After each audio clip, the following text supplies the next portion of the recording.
Hi, you're joining me, Ashley King, a podcast enthusiast who loves to chat. I run a studio called Flamingo Heights Podcast Studio in the Oosburn, Newcastle upon Tyne. We specialise in audio and video podcasts, and we're passionate about helping people to bring their stories to life. You're listening to our pop-up podcast recorded at the North East Business Expo, hosted by Fresh Events in partnership with the Chamber of Commerce Northeast. It was a super busy day and we got to chat to lots of small businesses and individuals about the work they do and why it matters. By the way, these guests have had no media training or preparation. It was a very spontaneous thing to do on the day, recorded in a very noisy space. We hope that these recordings show that with a little support and the magic of editing, any story can come to life. So, without further ado, let's jump right in. Hello, it's so nice to meet you. Thank you for waiting to chat with us. Can you tell us who you are and what you do? Hi Ashley, my name is Nadia Scott and I am a business consultant that specialises in adult education and government funding. So, am I right in thinking links to apprenticeships, training providers, all of those sorts of things? Yes, it is. What I tend to do now is I go into large or medium organisations and help them facilitate their own skills provision.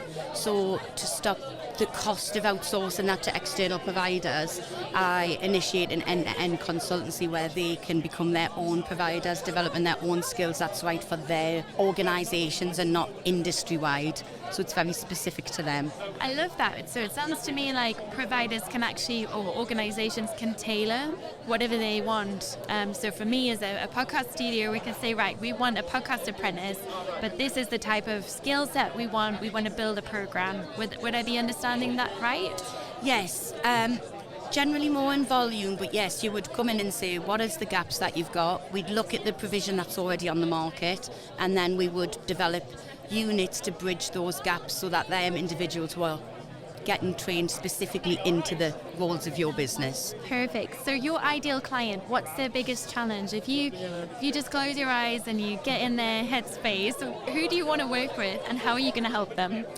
I want to work with organisations that have a very specific niche skills gap at the moment, where a lot within the greener sector as well, in the more emerging sectors where the qualifications aren't developed yet, to work with them to create industry standards and then pave a way to then roll that out to industry as well. So looking for companies that are struggling with their growth because there isn't the skills available, and therefore we have to make that skill available.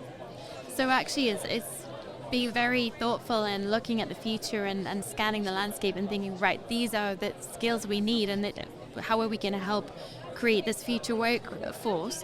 But what are the special things about you that make you different as a consultant? I've owned and managed recruitment and training organisations for 20 years, so I know firsthand the challenges and the obstacles that are in place for companies to access skills. I also know having a training company, they don't facilitate every employer uniquely, because you just can't.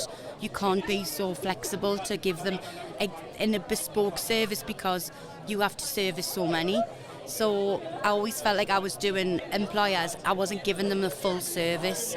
So what makes it different now is that I can go in very freely, independently, and really drill down into what they need. I come into their business, so it's like I become an extension of their business until they don't need me any longer, and I set them up for success so that they can continue when I've gone. So you're actually helping people manage you out, which is great. Yes. I always think that's the best kind of consultant, that, you know, you're just creating business improvement from the get-go, which is super exciting. Yes. So we'll be really excited to share this with anyone who is looking to grow their own training provision or training in-house, and as you say, saving lots of money, lots of time and paperwork, I would imagine. Is that a key issue of your colleagues? Yes, paperwork's always going to be there if we're going to be accessing government money, unfortunately, but learning employers how to streamline those processes so they get paid for the paperwork is something that we do very well.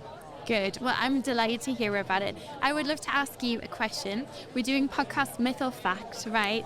So I'd like to ask you, do you think it's a podcast myth or fact that you need to be famous to have a podcast? Myth.